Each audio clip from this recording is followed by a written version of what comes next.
Hey, what's good, gang? Frenzy here, and today I wanted to go ahead and just talk a little bit about different Honkai Star Rail topics that really interested me.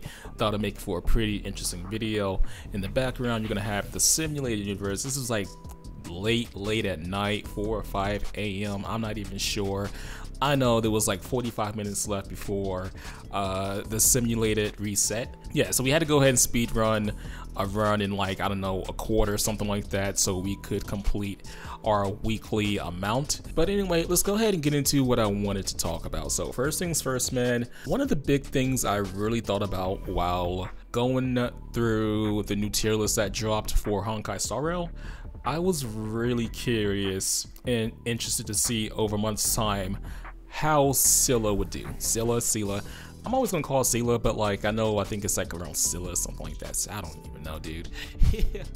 Either way, point being is because I remember the narrative. I don't know if anybody else was around for that. The narrative for Scylla, the first limited unit, was you can go ahead and save, which is true. You can always just go ahead and save for whatever reason you want to, whether you just don't feel the unit, whether you just don't like the unit, whatever it may be.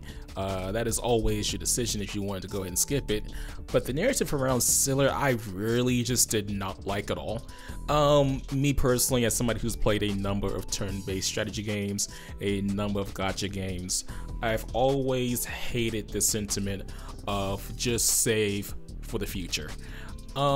Reason being is because the narrative was the fact that she's DPS, and beyond that she just doesn't deal a lot of damage. I think was like kind of the narrative too, but mostly it was the fact that she's DPS. Don't worry about her, don't wish for her. There's better units around the corner. So people were deciding day -1 that Scylla was not worth the summon.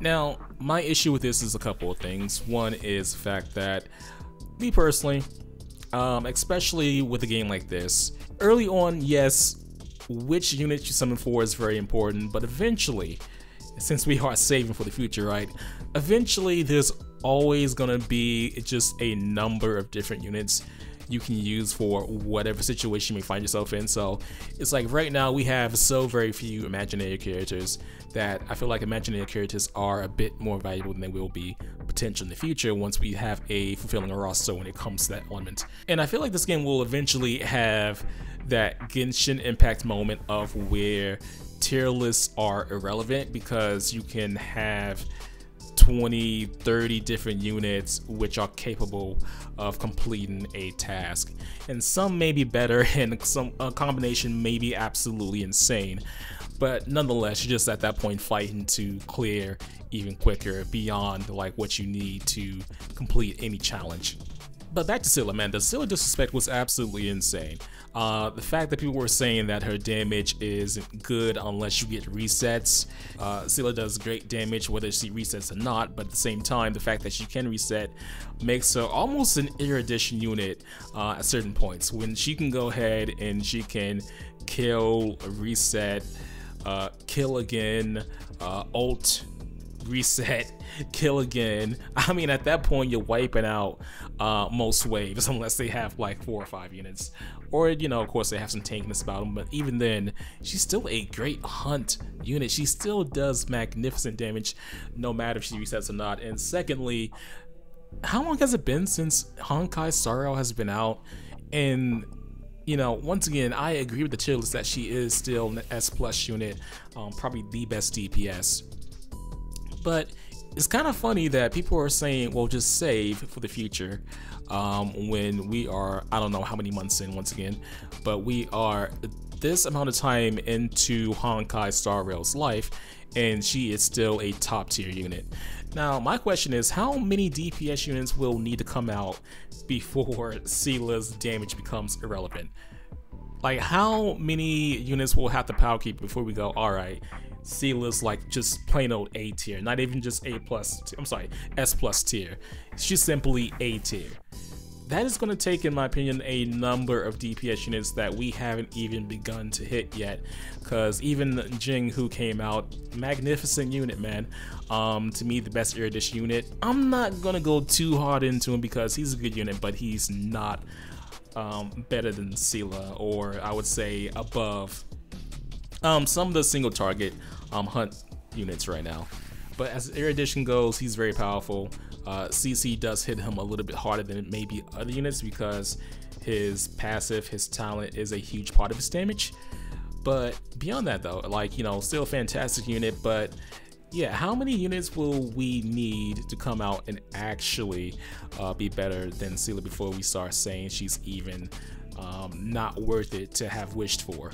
And that's going to be like so far down the line in the game's like life cycle that the fact that you're saving for units, man, it just seems like such a continuous chase of, well, don't wish because, well, there's always going to be something better around the corner. Now, one unit I will say has definitely lived up to the hype for me would be Silverwolf, and to be honest, initially I did not plan on wishing or summoning for her because I just didn't want to get her. I just didn't want to spend it. I wanted to go ahead and save for maybe somebody else. But also, like, legitimately, I rarely look at spoilers or even trailers information when it comes to new units coming out because it's just not that serious for me. But when she finally came out and I gave her a test, it wasn't even necessarily her power, because I'm a simple man, right? It wasn't even necessarily her power that got me interested. What really got me interested in Silverwolf was actually the character design, the gamer chick design with the artwork and like how her skills and everything looks with the 8-bit animations and everything. I absolutely fell in love with it. I was like, all right, hold on, I actually really want this character because it's so different, so unique and so fun looking. And going to that, like, just so power wise, she is such a very dynamic unit and one I cannot wait to use in future teams, because right now I absolutely love her with my Seele. She drops debuffs that help Seele get off more damage. She also makes it so that when I put a quantum weakness on somebody, it's good for herself and also Seele. So usually I'll run like a second element, and to me that is a pretty good combo. Second element being whatever I need. Maybe it's I'm not gonna lie, 100% of the time it's pretty much Lightning right now. Bailu and Jing is my pretty much team, and I like the fact that any element to work with Silverwolf. And now really this is just a question for anybody watching. What has everyone's favorite unit been so far in this game, whether it's limited, whether it's because of power, design, whatever it may be? What has your favorite unit been? So I'm gonna go ahead and list my 3 favorite characters so far in Honkai Star Rail. If you want to go ahead and do the same down below in the comments. I'm kind of curious what everyone's favorites are so far. But for me personally, number three, I'm gonna go ahead and say Bailu. I got her, like, I want to say halfway through the game. I already had Natasha built up and I pulled her, and it's great because I need a second healer for Memory of Chaos, or another defensive unit for Memory of Chaos for when I eventually want to go ahead and get deeper into that one. And for me personally, a lot of it has to do with character design, and good power is like kind of the kicker right there. I guess that's why I'm gonna go ahead and place my number 2 and 1 a little bit differently now that I think about it. But number 3 is definitely Bailu. Essential part of my team, man. Solo heals so very easily, and even if like there's something that goes wrong, she has that one rest, man, to go ahead and get you out of a tough situation. So yeah, Bailu for me has been just absolutely clutch. I know my friends, they have Japard, at least one of them has Japard. Absolutely loves Japard. Solo carries his team when it comes to tankiness or defense. And that's something I eventually want to go ahead and hopefully get. I'm not going to choose Japard over Welt, because Welt's just fucking badass. I'm sorry, excuse my language, but yeah, I actually just really like Welt's character. I want to go ahead and build him. But that's going to happen when I get 300 standard, which is probably, and that's going to take a very, very, very long time. But beyond that too, I want to say number 2, probably my favorite character wise. I ain't gonna lie, I hate saying this, but like, she is mommy. Yeah, but Himiko 100%, and it's not even like a weird thing with her. I like her character design a lot. I like the fact she calls in a huge, like, it reminds me of the Iron Cannon from Command & Conquer. So she you know, calls in this huge cannon from, oh my god, I forget the ship's name. But either way, it calls in a huge cannon. Her abilities, her follow-up skill is very fun. Early game, I had so much fun when I would get her follow-up attack. She would wipe out the whole wave and then go into the next wave ready to go ahead and do another follow-up and potentially wipe that wave too. That's something I can only do early game because enemies get much tankier, of course, later on in the game. And plus, it all depends on if they have fire weakness. If they have fire weakness, absolutely amazing unit. If they don't, well then, she's kind of mid. I'm not gonna say mediocre. I'm just gonna say she's very mid. So that's something which I really dislike about Himiko. But at the same time, still, she's number 2 for like just character design. And number 1, and like I said, I just like changed this in my mind once I really thought about power and also character design. So my number 1 favorite character right now is probably Silverwolf, man. It's just a really great and fun situation where she has so much utility use and just like a very fun design for her kit, whether it's her animations, her 8-bit animations, her ultimate animation. I always love her 4th wall breaking. All around, just like character power wise, she is like a, do I say 10 out of 10? 9 out of 10 minimal is what I'll say, but I want to give her like a 10 out of 10 for like character design. Maybe visually I don't really care for her, you know, but like not even that. Like I said, I mean, I don't know, I mess with it. I kind of mess with it like everything, yo. So yeah, Silverwolf is definitely my number 1 favorite unit, man. Somebody I see having utility deep into the game, very unique skill, passive, everything else. So yeah, that's my top 3, y'all. Once again, like I said, let me know what y'all feel like is your favorite top 3 characters in this game so far. And lastly, I guess let's go ahead and just talk about game modes and events, man. We haven't had a lot because it took us a little bit to get our first event, but we've had a couple of events come and go now. Well, we had like 1 go actually. So yeah, we're still like super soon into events right now. And man, what do I want to say?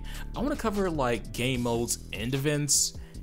Memory of Chaos, it's fine. It's, you know, I guess basically the end game content right now. I haven't gotten too deep into it because I'm still building my team. I need to like kind of get on that ASAP, honestly. But Memory of Chaos, it's fine. It's fun. It's cool. I'm not gonna lie to you. I think Simulated Universe is a lot more fun in its own way, even though Memory of Chaos is, like I said, a bit more challenging. I guess really what you should be kind of focused on when it comes to building units. But when it comes to pure fun, in my opinion, Simulated Universe is definitely better. Going beyond that one though, what else is there? You know what? Big shout out to the museum event, man. That one had me in a chokehold more than it should have. It was kind of fun. Yeah, it was kind of a cool, fun event. A little bit grindy, took a little bit of time, but I didn't mind because it's something that you just kind of like do on the side. Like maybe I was watching a show or something like that, and I would just like, you know, go through different like, you know, whatever stages of the museum and just like, you know, work on it, stuff like that. It was a lot longer and more in depth than I ever expected, but like I said, not bad at all, really fun. So I would say that one was kind of a surprise to me.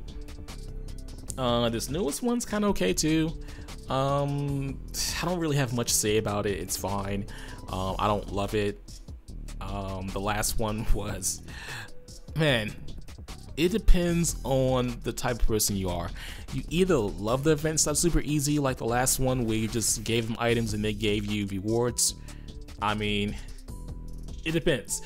Me personally, I'm cool with them. I don't love them because they're not very interesting, but I also like them because they're not very interesting and they're easy. They're quick. Okay, maybe I guess I don't really care for the fact they're not interesting. I guess I care for the fact that they're quick and easy. It's like, yo, you rewarded me for doing absolutely nothing, thank you. So I'll take it. At the same time, I can't really rank it too highly because, well, it's just not that interesting. But on the flip side, just because you're engaging doesn't mean I love you as an event. The Silver Wolf event was cool. It was good, but at the same time, I wouldn't say I even liked it as much as the museum one. I guess the museum one was a lot different than anything else, but yeah, the Silver Wolf event was actually enjoyable, and like I said, I think it was very engaging, but I wouldn't even say I have an affliction for it. I wouldn't say it's one of my favorites, but that's pretty much like the last question of the video, man. What do y'all think of the event so far? Which ones were your favorite? Like I said, I list off mine, honestly. Simulated Universe, probably my favorite game mode right now. But hey, either way, man, that's my Honkai Star Rail video for the day. Thank you for listening, man. Thank you for watching. If you enjoyed the Honkai Star Rail content, make sure you go and leave a like. But beyond that, bye. Peace out, y'all. Let me tend your wounds. This combat me. This is double speed. You don't look so good. Never. Nice. Let's do it again when you're leveled up.